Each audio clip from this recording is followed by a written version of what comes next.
Hey, friends. This is Martine Williams, and I am obsessed with all things mompreneur life and helping you to remix your priorities, your habits, your mindsets, and yes, even your relationships so that you can build a successful business without losing yourself in the process. I'm also obsessed with the color turquoise and lyrics of the 80s and 90s, but that's beside the point. Girlfriend, you don't have to hustle 24/7, 365 and continue to sacrifice your health, your relationships, and your sanity to be a successful mompreneur.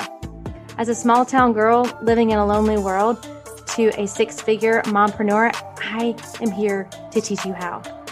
There is a better way, and this podcast is your one-stop shop for all of the how-tos, the encouragement, the life hacks, the success tips, and of course, a little side of tough love. This is the Mompreneur Life Remixed podcast. So let's do this.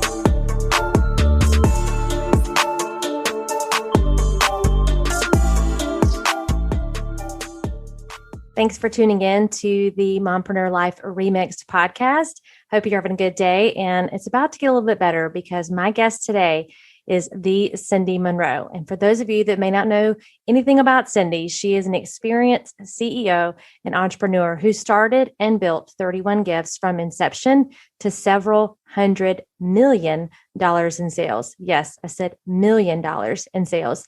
Cindy held the CEO responsibility from the company's founding in 2003 through June 2020.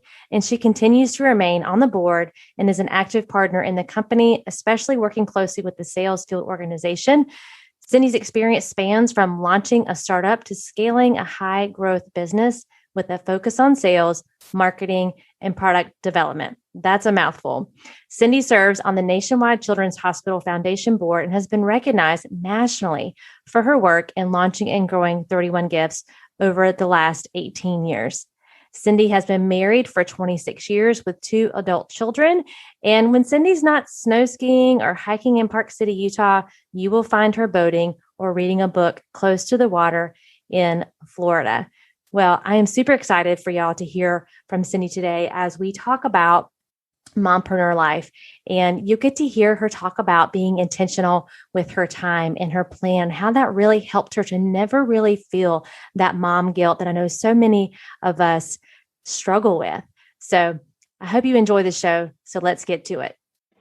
Welcome back, friends, to the Mompreneur Life Remixed podcast. Today's episode is the first of what I'm going to call the Turquoise Talks. If you are new here, hi, my name is Martine, and I'm a little obsessed with the color turquoise. So it's only fitting that I'm including it in my show. Thank you to my IG family for inspiring this idea and helping me to co-create this podcast. You rock. So Turquoise Talks will give us the opportunity to hear inspiring stories from other mompreneurs as we discuss the ups, the downs, the twists and turns, and of course, the life lessons that they have learned along the way to success. I could not think of a better person to kick off the first Turquoise Talk than our guest today. She has been one of the most influential women in my life and business. And without her vision for creating an opportunity for women like me to become my own CEO, I probably would not be here right now hosting my own podcast. In short, she is the reason I am a mompreneur today. It is my honor to welcome to the podcast my friend, the Cindy Monroe. Welcome, Cindy. Thank you so much for having me. And congratulations, Martine, on all of your success in business and to be launching your own podcast. Super fun. It is fun. And it's really kind of surreal as I'm sitting here thinking about it and looking at all the equipment. And this has been kind of a dream of mine for the past 2 years. And so I'm so excited to launch this. And again, I couldn't think of a better person to be my first guest. So let's just kind of dive right in. I'm super inspired by stories. And I know it's kind of the question that a lot of our audience listening today want to know, like what inspired you to become a mompreneur? Yeah, so I would say growing up, just having a working mom was very inspirational. Just knowing that it's okay to be able to have a family and to be able to work. And so it made me realize that it was possible. And then whenever I was in college, I had the opportunity to sell for a direct selling company. And that gave me the experience and the confidence that I could have my own business. I can have the flexibility. I can have the income that I wanted while still having my family, my church, my community, and everything else. So it really just was a great experience. And then whenever I went into the corporate world, I'm like, wait, what's going on here? So then I decided that I wanted to go back into having that flexibility and having that unlimited income opportunity. And just to be able to, experience that was huge. And that's whenever I started 31, because not only did I want it for myself, but I wanted it for other women as well. Mm-hmm. Mm-hmm. That's awesome. And I know there's probably some women that are listening today that maybe are thinking about, they have a passion or they know there's something else or something more that they want to pursue, but they just are not sure how to get started. And I think that's what's so inspiring about hearing stories on how you got started and why you got started, because we talk about this a lot, you and I especially, the why, the reason is what gives you the results, and really knowing why you want to pursue being a mompreneur. So tell us one thing, especially for that woman who is listening and maybe she's looking to pursue something. What's something you wish you would have known before you got started? So I think that I wish I would have known the importance of really finding a great financial partner or CFO, or just someone to bounce the financial part of the business off of. So if you're like me and you're more about like growth and sales and marketing and things like that, that is what's going to really help you launch your own business. And for me, I had all that. My husband, Scott, was supporting me and all of that. And even my partner with 31, my co-founder, she was helping me with so much of the operational pieces and the behind the scenes and the creative pieces. But the one thing that I really probably didn't stop and get enough advice on was around my finances, and just how do you make sure that you're investing in the right areas of growth, and how can you be a little bit more patient sometimes and not go after that fast growth or that exciting revenue or whatever it may be, maybe that next big idea. So that's probably one thing that I would advise myself, is to have that really strong partner that's kind of the opposite of what I brought to the business. That's so good.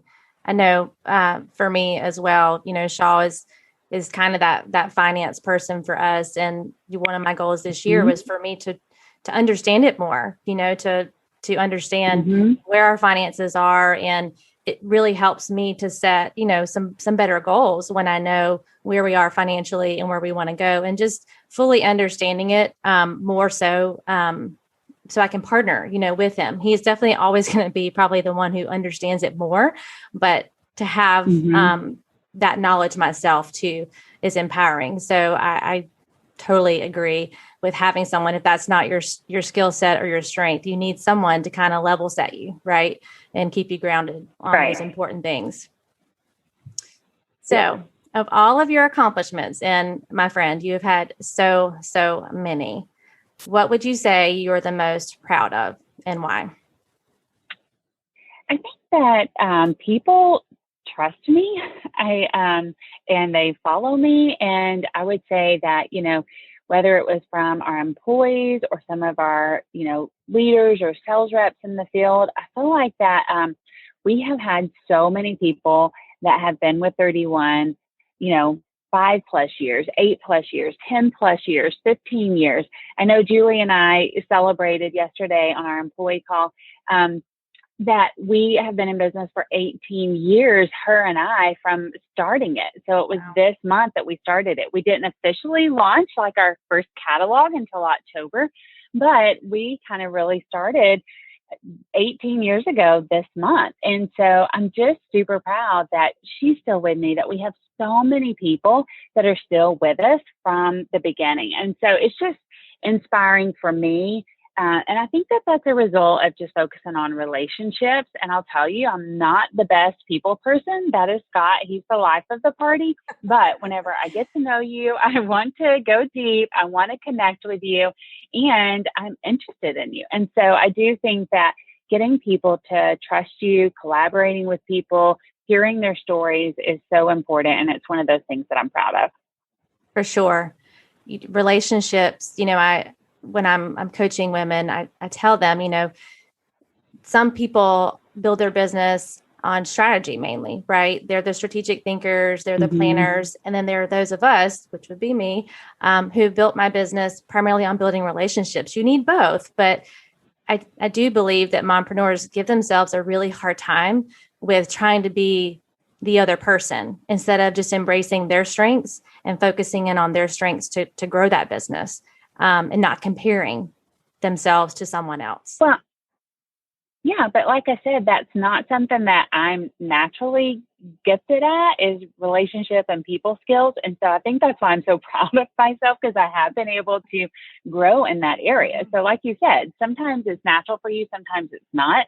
But knowing the important things that are going to help you with your business, and making sure that you're not just ignoring them. So I am very strategic. I love the strategy. I love the sales and marketing side of it.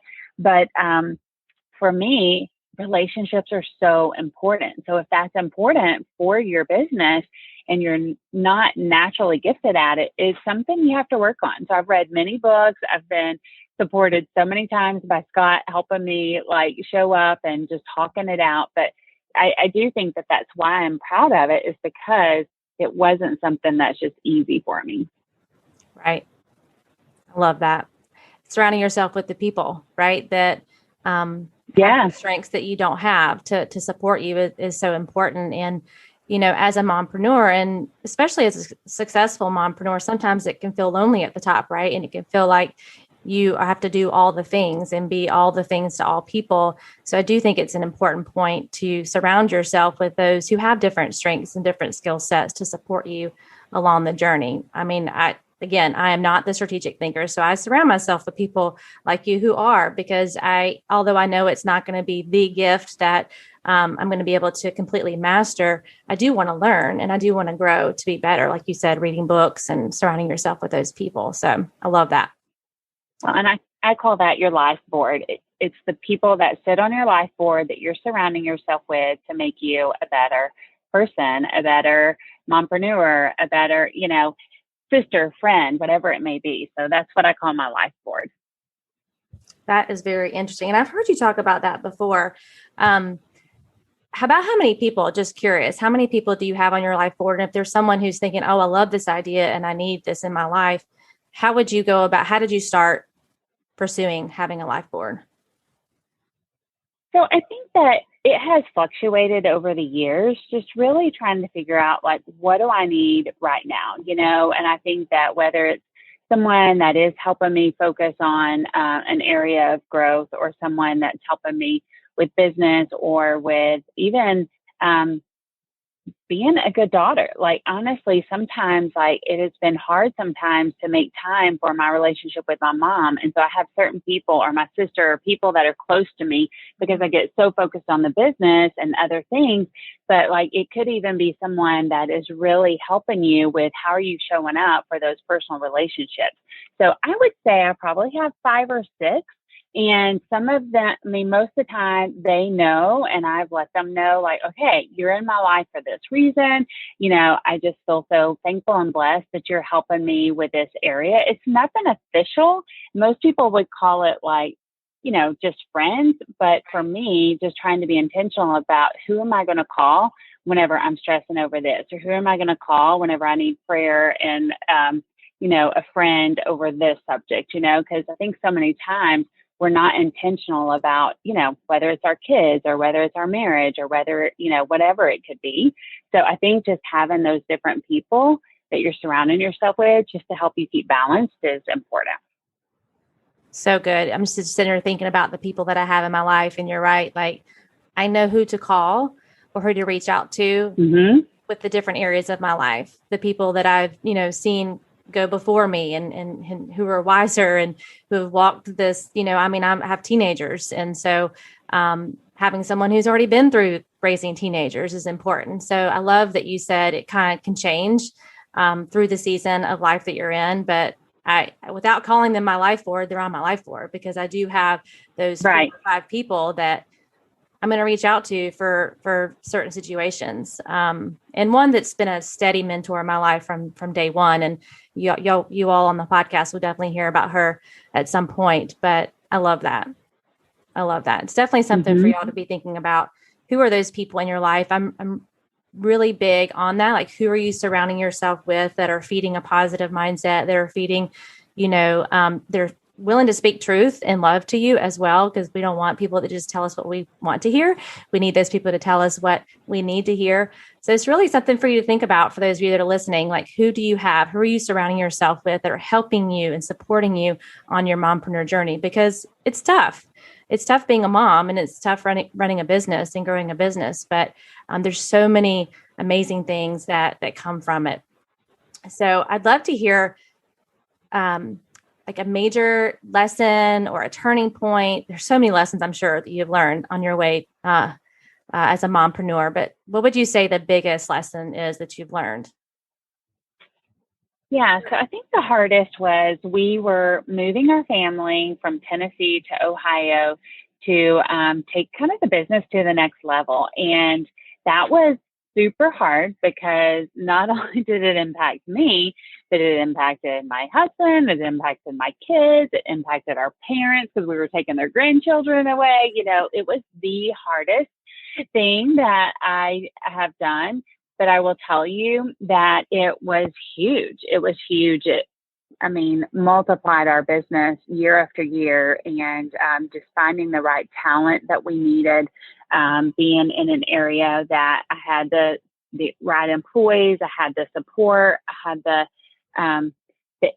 the infrastructure that I needed to take the business to the next level. And so I would say to any mompreneur, if you feel like that you're kind of stuck and you know that there's got to be a big decision that you've got to make to take it to the next level, you've just got to weigh it all out. And what does that next level look like for you? And what are you going to give up if your business does become a $100 million business, or if it becomes a $5 million business? What does that look like? And what's it going to require of you day to day, week to week, month to month?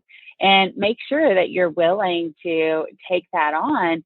And then you've got to make the decision of, okay, what is really holding me back, or what's standing in the way? And for me, it was really, we needed more talent. And so we were struggling to find the talent. I was posting jobs and just wasn't getting what we needed. And so that was my biggest decision. And it was the most rewarding. It ended up being rewarding for my kids. They loved the schools they went to.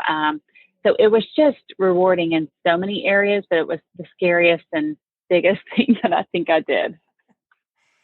Well, change is hard.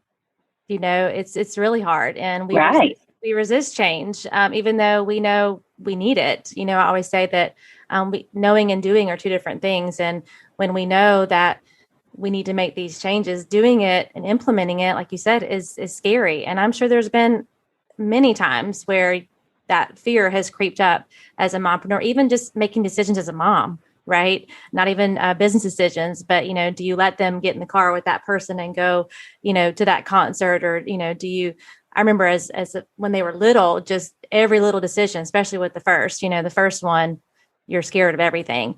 But from the basement where you started the business to now, where the business is, I'm sure there have been times where you just had to pull the trigger and just move forward, weigh it out. Yes. And think through it and seek guidance. But, just with this podcast, there are things that I'm learning about, being a podcast host. And if we wait until we're ready, it never happens.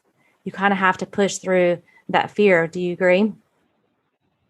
Right. Oh, for sure. Cool. Okay, so this is a question that always comes up that I am personally asked probably on the daily. So I wanted to ask you this as well.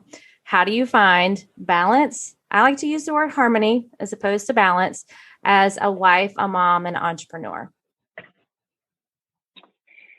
So for me, I am a planner. So I have everything on my calendar. I use my phone calendar.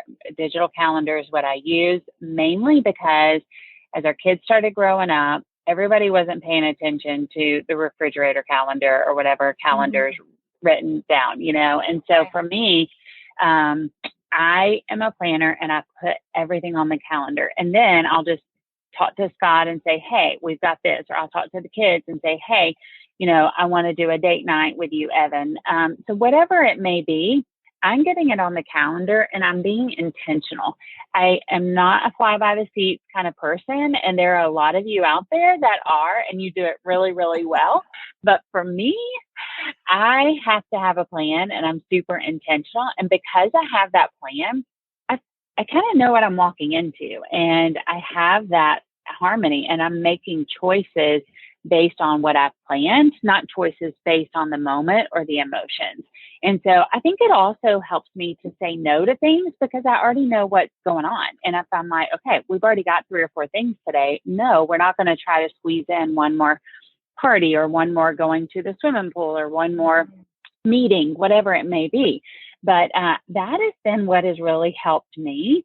And I sleep well at night because I'm not worried about what I'm going to do the next day. It's already, put on the calendar. I'm not a worrier naturally, and so I think that helps me. But having a plan, having it on the calendar, I do think is my number one tip for me having that balance, because I've never, I don't know, I've just never felt out of balance. I mean, there's times definitely where, I've not been in a great place emotionally, or I've been stressed out and things like that. Mm-hmm. But I think a lot of people are talking about like, okay, how do I do the family? How do I do the community church thing? And how do I do my business? And you just got to make room for all of it. Right. And create it, like you said, you have to create it. You have to make it. You have to schedule it in. I say all the time that, what's important gets scheduled in. And if it's not scheduled in, it doesn't get done.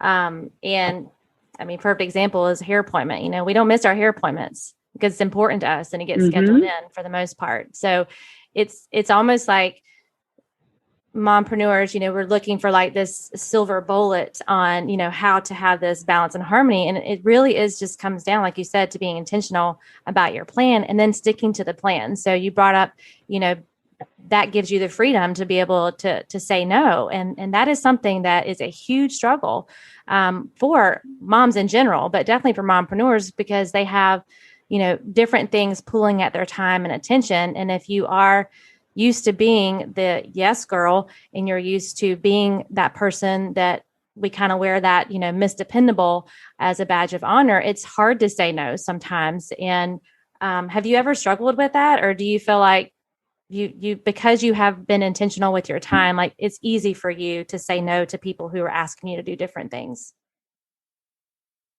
So I would say that I'm usually good at saying no. What I have a hard time with is whenever other people make you feel bad, or they try to manipulate you in, or even your kids can manipulate you sometime, and they'll try to make you feel bad about your decision. And that's the aftermath. That's the hard part that I have to just remind myself, you know what? You made a decision. You made the best decision you could in the moment, and it's okay to say no. And I just have to remind myself of that, because I do think that people can make or try to put guilt on you, and it's not even coming from yourself. Now, some people I think can add guilt to themselves. That's not necessarily healthy either. But accepting other people's guilt or other people's manipulation around a situation that you said no to and that is the right decision for your family or for your business, then that's where I think the more you're running your business, the longer you're a mompreneur, the more confident you get in making those decisions and ignoring some of that pressure. True story. And that's where the plan comes into place. When you have really slowed down and figured out, okay, this is what I want. This is what I want for my family. These are the things that are important to us, and kind of remove the outside influences, then I do think it makes it easier for you to say, no, that's not what is important to us right now in this season. It may be a yes later, but for right now, it's a no.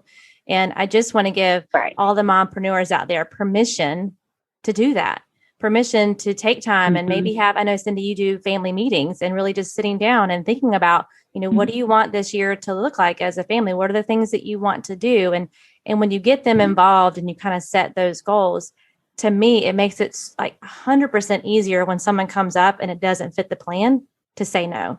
But I do think a lot of mompreneurs Right. are walking around. They don't know what the plan is. They don't know what's important to them. They're just looking at what everybody else is doing and say, oh, okay, that's what I should be doing.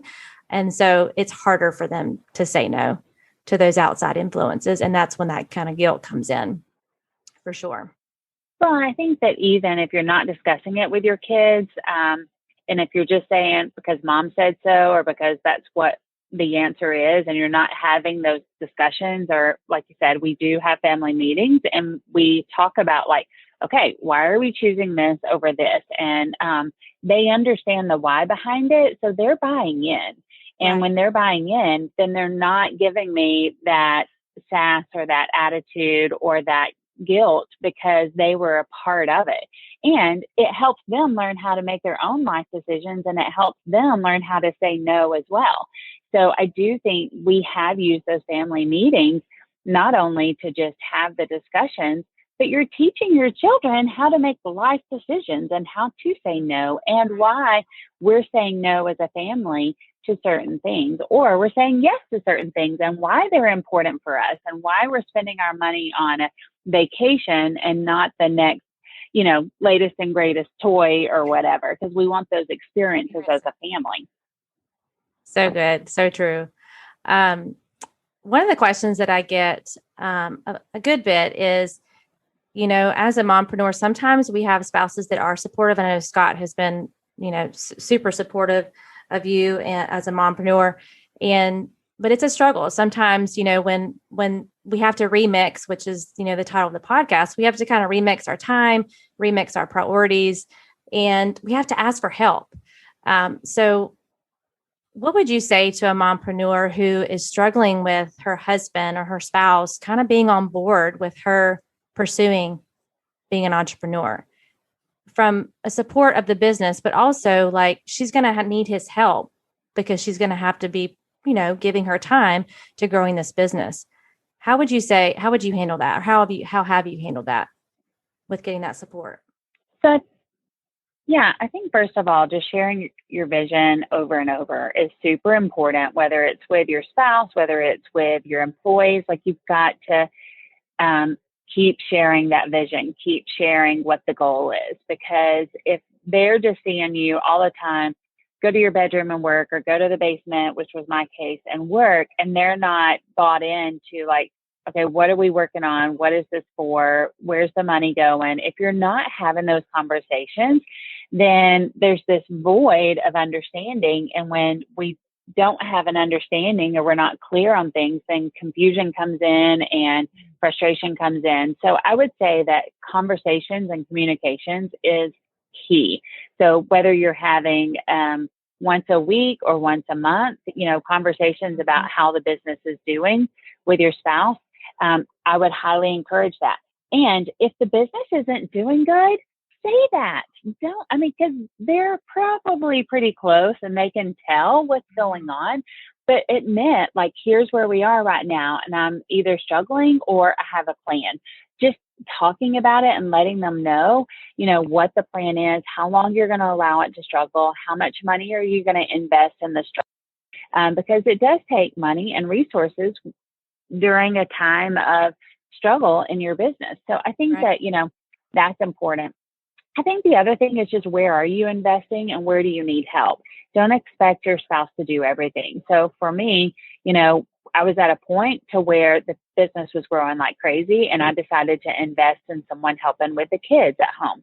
And they were the ones that, Scott was working. And so I had someone that was willing to help take them to the dentist and to different things, or help them with their afternoon homework, because we were both working full time in the business. So I think that also being able to just talk about like, okay, what is stressful? And if cleaning the house is stressful, house cleaner, but you've got to be able to pay for that. So make sure that you know what you're doing and how it's going to pay for it. So whether it's an extra client or an extra gig or an extra party, in the case of 31, like, it's okay to do those things if you want to have an extra party to get the yard mowed, or if you want to get the house cleaned, or if you want someone to help in the afternoons with the kids. Like, just talking about those things is super important, and getting the buy-in from your spouse and making those decisions together, so that you can have a quality family time and you're not just running around all the time doing chores and yelling across the house. I just had a visual of those moments, and we have had those. This is the, 80-20, right? 80% of the time we get it right. 20% of the time it's a hot mess. But I love that, because what I heard was communication, just keeping an open line of communication on the state of the business. And one of the best things that I did with Shaw was really just asking him if he would be kind of my business partner, to include him in the business. And even with this launch of the podcast, it was so cute. Lucas came up to me last night and he was like, "I'm so proud of you, Mom. Like, you've been working hard on this." So just bringing them into the business, like a family business, is makes them have ownership of it too, and help them to understand why Mom is away tonight, or why Mom is on that call tonight, or why Mom is not, fully present 24/7, 365 for me anymore. So I love that. That was awesome. So you mentioned hiring help, and I was actually talking to a woman yesterday, and most women, I think, feel like it's a weakness to ask for help. Like, there's just this cultural idea or message that's out there, like to be Superwoman and to do all the things. And when people ask me, "How do you do it all?" my simple answer is, I don't. And you mentioned a house cleaner. That was one of the first things that I outsourced or delegated when I started bringing in income with my business, because I didn't want to spend my time doing that. I wanted to spend my time with the kids. And so is there a point in time that you think is the right time, or to ask for help? I mean, kind of let's talk about this concept of help, and it being a weakness, as opposed to, again, delegating out so that you have time to do what you want to do or what needs to be done. Because you talk about all the time, if you just would have spent, you loved monogramming, right? And if you wouldn't have ever given up at that part, the business wouldn't have grown. So you had to get help. Right. Well, and I think whenever I was first starting, I was getting help from my stepmom and my mother-in-law, and like my stepmom would help cook meals, and she would come over and help me with my clothes, and I actually would pay her, but it was still cheaper, and she was someone that I trusted, and she was flexible. She didn't need a certain number of hours and things like that. So just, I think even trying to figure out what is it that you don't want to do or that you're not good at, and then how much is it going to cost you, and then can you afford it? And I think that starting out, it is okay to ask friends and family to help you out. I think you have to be careful to not, abuse those relationships, and, make sure that you're taking care of them. If you can't pay them in dollars, maybe pay them in meals, or pay them with something that you do enjoy doing, So I think that, there is the barter system. If you don't have the extra cash to be able to pay for help.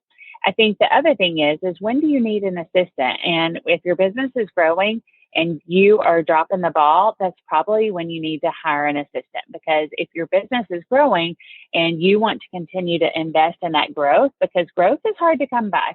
So if you've got growth, then you want to invest in it. And sometimes the best investment is having someone to catch all the balls that are like, falling, and you are doing the things that you don't love to do. And so I think that, trying to understand the timing of that, and when it's important to hire someone. And I would say, don't wait forever, because if you wait too long, then you can miss your opportunity to really and to multiply that growth, So I do think that there's different areas of help, whether it's with your house, whether it's with your kids, whether it's with you and an assistant, or whether it's a specialty. And you can hire specialties, whether it's a graphic designer or a writer, or, there's tons of people, kids, that will work a few hours if you've got a project and just need someone to help you with writing, or help you with graphic design or marketing or social media and things like that. So I do think that right now we have so many resources where you can tap people into project work versus hiring them part-time or full-time. For sure. And some of the help might be right underneath your roof that's completely free with helping with the dishes Yes. and the laundry and all of that. It doesn't have to be expensive to get help. It really doesn't. You could just start simple. I had a mommy's helper. I remember when I was growing my business from the kitchen table, and she would come over and hang out with Nash and Lucas. And she was just amazing. I was so, so thankful for her. So I think it's the all or nothing mentality. Like if I don't have this executive assistant, then, I can't hire help. You can. And there's probably someone in your home that could help take a load off of you, of the chores you even have around the house. So here again is a permission slip for you to ask for the help that you need and seek that out. And if you don't, I think it leads, you talked about, dropping the balls, but it also, if you're still being the only one trying to keep all the balls in the air, that's where burnout comes. And that's where, you find yourself stuck or you find yourself overwhelmed, exhausted, all of the signs of burnout. And, I've been talking about this for a long time because I do feel like mompreneurs are walking around in a constant state of burnout and they don't even really realize it. They just know they're exhausted and they think this is just the way life is supposed to be. This is the life of a mompreneur, which also inspired the remix name of this mompreneur podcast, because there is a better way. So have you, as a mompreneur for, you just said 18 years, have you ever experienced burnout?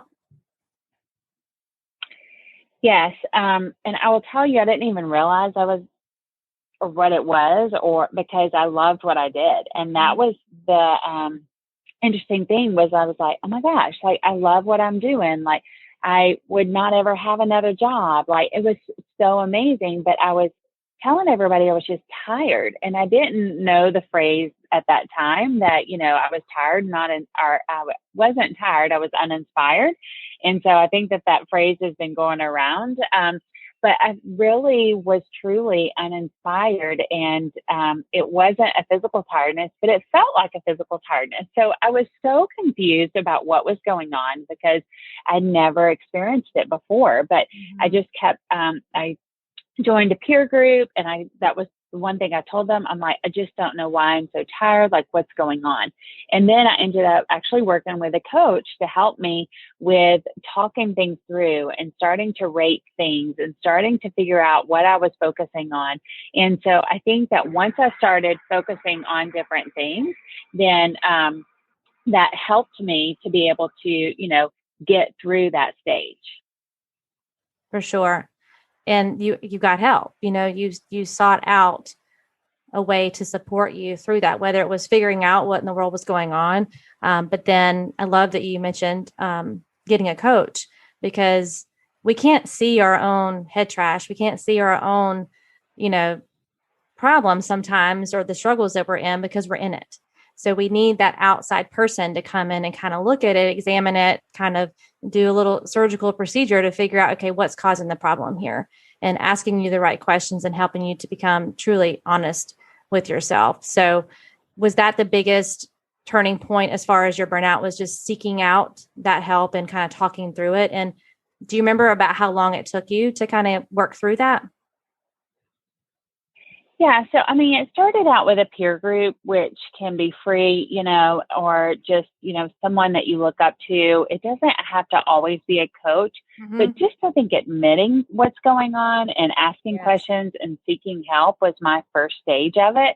And then I definitely ended up, hiring a coach. But I would say that, for me, it probably took like 4 to 6 months to really kind of get through it, because I'm doing life as well. So I'm not spending tons of time on that. Now, I recently was able to take like a whole weekend and do like a personal retreat. And that actually really helped me. So I would say if you want to get through it fast, you've got to, walk away from life for, I would say, at least 48 hours and try to figure out. So whether it's going to, your parents' house and letting them know that you just want a couple of days to, work on some things, and really going through like, okay, what are the life buckets? How are you rating them? What's important? What are you doing well? What could you do better? And then what's your plan of action? And so I think that, you can do it in a shorter term. For me, my experience was it probably took me 4 to 6 months. Well, the reality is it didn't happen overnight, right? So we can't expect Right. just 1 weekend away with the girls to completely cure this burnout or this, uninspired state that you're in. So that's the pressure we put on ourselves. We'll just snap out of it, right? Or just get over it. Just pull yourself up by your bootstraps and move on. Pull your big girl panties up and deal with it. But it takes some time to deal with that and to kind of reverse the damage that has been done through the burnout. So thank you for that tip. I love the personal weekend away. I honestly think once a quarter, we should be doing that as mompreneurs, even if it's just 24 hours, to really kind of, like you said, kind of get a state of the business, state of the life, kind of re-look at your priorities. Are you spending the time on things that are cup filling for you? Because we know we have to put our own oxygen mask on first before we can overflow into others. So thank you for being so honest and sharing that with us. So I think mom guilt comes up a good bit too as mompreneurs. And some people really struggle with this. I know I have over the years, and I've had to work through it, especially when my kids were younger, not so much now. But like you said, like they know the buttons to push, to say things, to manipulate, or to make you feel bad. And it's not necessarily being malicious. It's just they want what they want, right? So I know I have struggled with it, but some don't as much. Tell me kind of where you stand with that, with mom guilt. Now, this is one that I always wondered if something was wrong with me because I never experienced a lot of mom guilt. Like, people would talk about it, and I don't know if it's because I always was consciously making those decisions that I had my plan. Mm-hmm. And I knew what we were getting out of me working hard, and that we were getting to travel and we were getting to do different things as a family. So I really felt like my investment into 31, I was getting the rewards out of it for my family. It wasn't just my own rewards and my personal satisfaction. Like the family was benefiting, and we talked about things, and they were included, and they would come to work with me at times or come to conference with me. So I don't know. I just had it all like planned out, and I didn't ever feel the guilt. Now, I will say, as they're adults now, because they are, one just graduated from college and one's in college. Sometimes I look back and, I'll ask, oh my goodness, like, did I travel one too many weekends or something like that? But at the end of the day, I really can't go there because they're both such grounded, amazing young adults. And I'm like, okay, I think we did all right. And I just talked myself out of it, Yeah. So I do, it's interesting because I do think a lot of moms struggle with that guilt. And it's just something that I never struggled with. Right. Well, it goes back to you being intentional with your plan and the communication with the family. And so I think that's a great tip for all the mompreneurs to take away is not only does having the intentional plan keep you, with harmony, but also helps you to have those conversations with your family and helps you to be able to say no to others. And it removes the mom guilt. And I remember calling you one time when I was really struggling with this. And one of the best pieces of advice you gave me was, create some evidence, which is your plan was your evidence, but create some evidence that you are spending time with your kids, that you are playing the game, or you are doing a movie night, or you are, spending that time with them, because it's easy during the day to feel like, number one, what did I do today? You stayed busy, but did you actually work your business and be productive? That contributes to guilt because then you feel like you have to keep working and then you take away time from your family. But, for me, it was really because I had the plan or because I had it scheduled, I could go back and look and say, okay, we spent quality time together here, so I can go and work my business or vice versa. So that was super helpful to me. So I want to thank you for, you probably don't even remember that, but it was super pivotal for me to create that evidence because I just could not figure out why I was just really struggling with the guilt. And it's because it's almost like when you're trying to change your eating habits, your nutrition, you're like, I'm doing really great. But when then you start writing things down, you're like, you know what? I had a donut yesterday. So maybe I need to make some adjustments. So the proof is there when you're writing it down, you're intentional and you're having those conversations. So thank you for that. All right. So if you had a chance to talk to all the mompreneurs of the world just for a few minutes, what would you want to make sure that they understood? I think to just give yourself grace. I think that, we have such high expectations. There's so many successful women around us today. So many women look like they've got it all together. So many women look like that, they're perfect in this or they're perfect in that. And I would just say, give yourself grace, whether it's your weight, whether it's your fitness, whether it's your business, whether it's your volunteering, whether it, is your marriage, just give yourself grace. And I would say, pick the 3 things that are most important to you and do those well. Those are the areas that are important to you. And you've got to focus on, I always had 3, and so it was my faith, family, and 31. And that's what I chose to do well. I didn't choose to be the PTA mom or the PTO mom. I didn't choose to do that well. And so I didn't choose to know all my kids' teachers. I did not do that well. I was like, what's her name? What does she teach? Like, I was the mom that really did not know, like, my kids' teachers. And that's okay. I was fine with that because that was not in my 3 buckets. And so, for me, I really, was intentional around what are those 3 buckets. And then you've just got to give yourself grace on everything else. Yes. Grace upon grace, for sure. For sure. I love that. I'm that mom. I'm not at the PTA meetings, PTO meetings either. I know some of the teachers, but not all the teachers. So thank you for giving me that grace as well.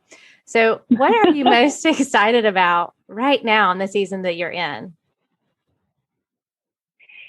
So for me, I am excited about reflecting on everything that we've accomplished at 31. Like, there's been so many amazing women in my life. There have been so many friendships, and I'm just really taking a moment to reflect and to celebrate. And, it's the first time in 18 years that I've not just been day to day running the business. And so I'm just really taking that opportunity to, smile about what all is in place and to be thankful and excited about the foundation that so many women have built in their 31 business. And so I just, I'm in a place of gratitude and reflection. And I'm also in a place of like, okay, what does this foundation mean for me? And how do I continue to, impact women at 31? How do I continue to impact communities? And so that's what I guess I'm just excited about, because I'm always like this personality of go, go, go. What's next? What's next? And I've honestly, in my whole life, probably never stopped and just try to celebrate and to reflect and to have that moment of gratitude. So that's what I'm excited about, is actually learning those skills, because it's not natural for me. Oh yeah, 100%. You don't sit well. You're a goer and a doer, and I am too. And I catch myself, especially when, you attain a goal or you achieve something, because the achiever in me wants to just keep going. Like, what's next? What's next? What's next? Right. You have to take that time to sit and reflect and be like, I just did that. Like, way to go. I can't believe that I did that. I set that goal. I put the work in, and look at where I'm at today. And it's hard for us achievers to do that. So I'm so glad that you're doing that, because you have had such a huge impact on so many, including myself, and you have achieved so much. And as the achiever that you are, I'm sure, like you said, this is the first time you've really sat back. And I just love when you said smile, because I smiled when you said that, because you so deserve to do that. And if you're listening as a mompreneur, you so deserve to stop and really reflect back on all the blessings that you have, because in those valley moments, we have to remember our blessings. We have to remember what we've been through, how we came through it, and how we've been able to achieve so much. And sometimes the best thing you can do is to slow down and have that reflection time. So I'm super excited for you in the season that you're currently in. So, and that you're giving me this precious time here on the podcast. So I want to run through just some fun favorites that you have. So what is your all-time favorite book? I know you've read a lot, and that's probably a hard question. Oh my goodness.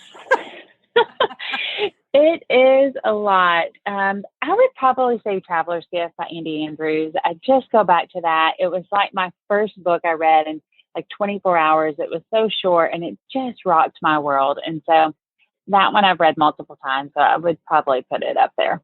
That's mine too. That's mine too, for sure.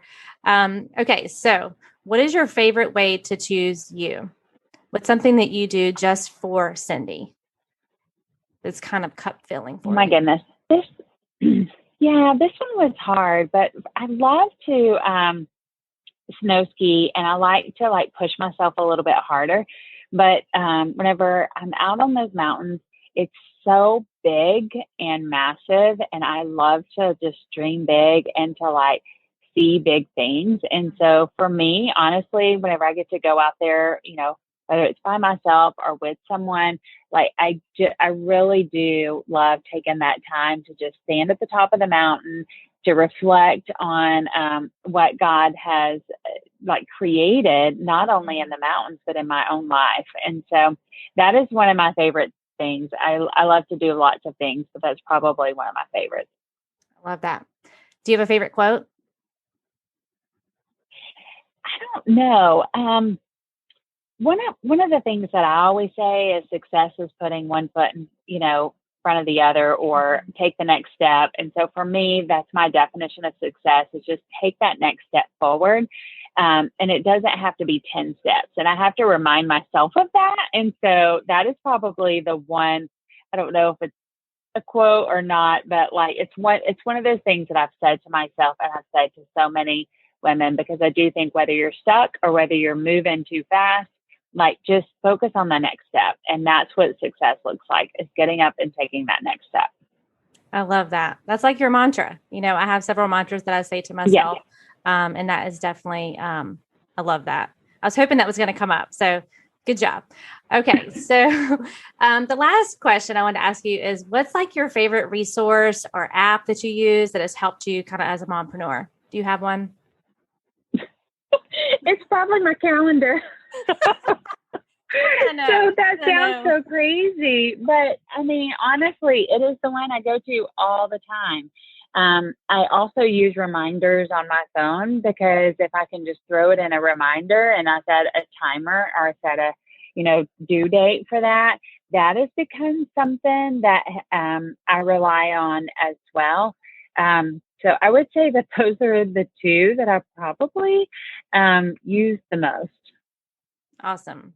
And they're so basic. Well, sometimes we overcomplicate things, Cindy, and we have to kind of bring it back to the basics and the simple things to help life run and to help our journeys be simplified. I know I'm the queen of overcomplicating things. So I love how simplistic that is. Well, this was so fun. Well, and a lot of people. Go ahead. Sorry. Go ahead. No, go ahead. Go ahead. I was going to say, a lot of people don't even use the calendar till like it's max, but I have like 2 or 3 calendars set up. Like I have a family calendar that have the kids automatically included. So if it's vacation or whatever, like they're on that calendar. Or I have one that is Scott and I, and if he needs to know like what I'm doing or that I'm going to be out of town or whatever, like he is on that calendar. And then I have my own personal calendar. So I would say that there are little tips and tricks that can help you with your family, knowing what's going on with those communications that, I talked about earlier. So I do think that some people just think about like calendar as like, oh, your dentist appointment or your next party or something like that. But there's actually quite a few things in your calendar that you may not be using that could help make life simpler. Love that. So take some time today, friends, and check your scheduling systems and in your planners, and are you using it to its fullest potential? A plan is not a plan unless you're using it correctly and letting all those tools kind of support you. So that's a great tip. But we have to slow down to do that. So take some time today and really look at the resources that you're using and how you can maximize that support.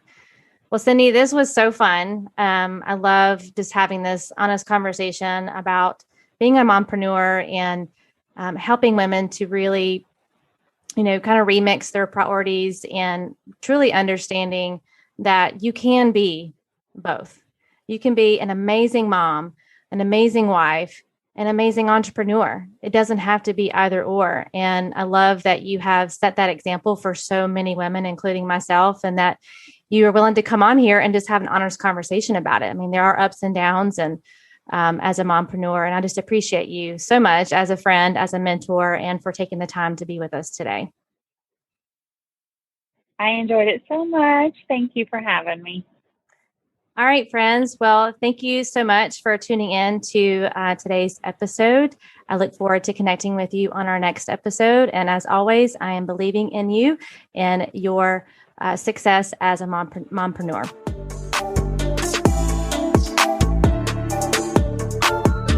Well, that's a wrap, friends, for this week's episode of the Mompreneur Life Remixed podcast. Thank you so much for listening and for following the show. It means so much to me. And listen, friend, sharing is caring. So if you loved this episode and thought of some fellow mompreneurs who could benefit, send them the link. Share this episode or take a screenshot and head on over to Instagram and share and tag me at Martine31Williams. We are connected on Instagram, right? It's where you will get all the fun behind the scenes of my life and business as a mompreneur. Until next time, know that I am believing in you always.